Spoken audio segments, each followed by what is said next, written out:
Hey, welcome back to our fourth and final day of VBS. I hope that you have had a fantastic week learning just a little bit more about how Jesus' power pulls us through. I know this year's been a little bit different, or a lot different.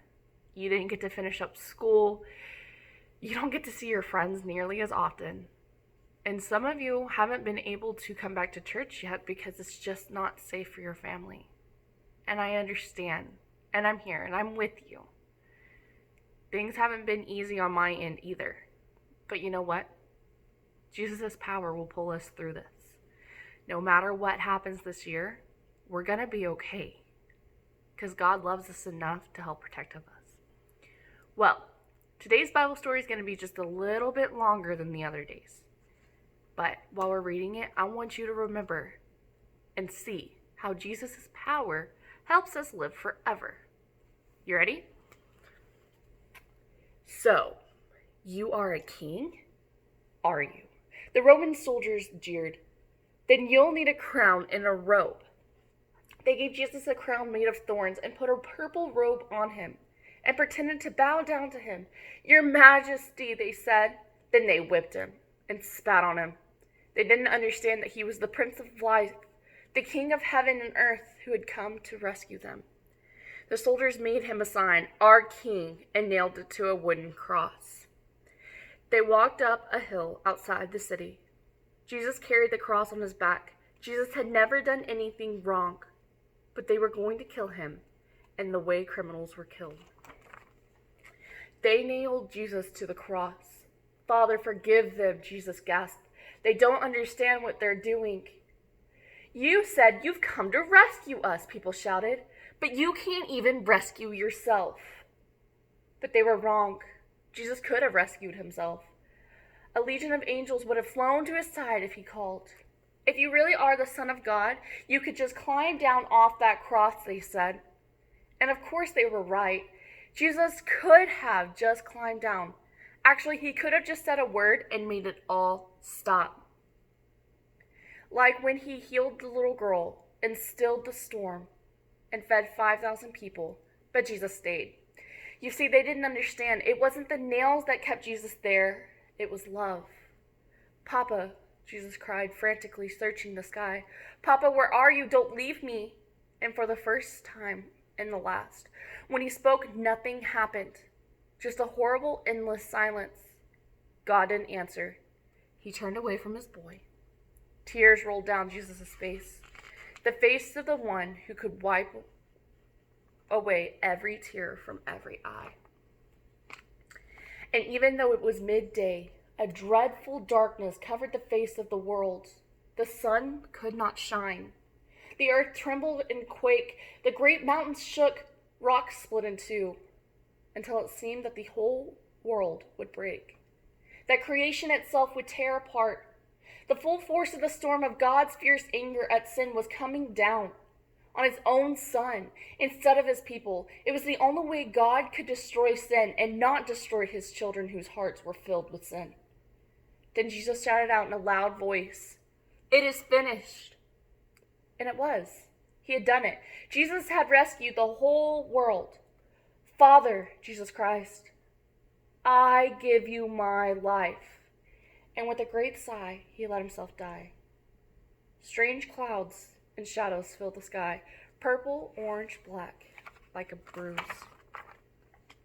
Jesus' friends gently carried Jesus. They'd laid Jesus in a new tomb carved out of rock. How could Jesus die? What had gone wrong? What did it mean? They didn't know anything anymore, except they did know their hearts were breaking. "That's the end of Jesus," the leader said. But just to be sure, they sent strong soldiers to guard the tomb. They hauled a huge stone in front of the door to the tomb so that no one could get in or out. Jesus' friends were sad. They would never see their best friend again. How could this happen? Wasn't Jesus the rescuer, the King God had promised? It wasn't supposed to end like this. Yes, but whoever said anything about the end? Just before sunrise on the third day, God sent an earthquake. And an angel from heaven, when the guards saw the angel, they fell down with fright. The angel rolled the huge stone away, sat on top of it, and waited. At the first glimmer of dawn, Mary Magdalene and another woman headed to the tomb to wash Jesus' body. The early morning sun slanted through the ancient olive trees. Drops of dew glittered on leaves and grasses, little tears everywhere. The friends walked quietly along the hilly path through the olive groves until they reached the tomb and immediately noticed something odd. It was wide open. They peered through the opening into the dark tomb, but wait, Jesus' body was gone. And something else, a shining man was there. Don't be scared, the angel said, but they couldn't help it. They screamed anyways. The angel asked them, "What are you doing here? This is a tomb, and tombs are for dead people." The woman couldn't speak. "Jesus isn't dead anymore," he said. "He is alive." And their hearts leaped. And then the angel laughed with such gladness that they felt for a moment as if they had woken up from a nightmare. And the other women rushed home. But Mary stayed behind. How could it be true? Jesus was definitely dead. How could he be alive? Just then Mary heard someone else in the garden. Perhaps it's a gardener, she thought. He'll know where Jesus' body is. "I don't know where Jesus is," Mary said urgently. "I couldn't find him." But it was all right. Jesus knew where she was, and he found her. "Mary!" Only one person said her name like that. She could hear her heart thumping. She turned around. She could make out a figure. She shaded her eyes to see and thought she was dreaming. But she wasn't dreaming. She was seeing Jesus. Mary fell to the ground. Sudden tears filled her eyes and great sobs shook her whole body. And all she wanted in that moment was to cling to Jesus and never let him go. "You'll be able to hold on to me later, Mary," Jesus said, "and always be close to me. But now go and tell others that I am alive." Mary ran and ran all the way to the city. She had never run so fast or so far in her whole life. She felt like she could run forever.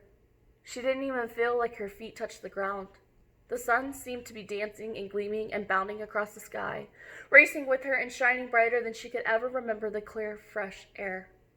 And it seemed to her this morning, as she ran, almost as if the whole world had been made anew.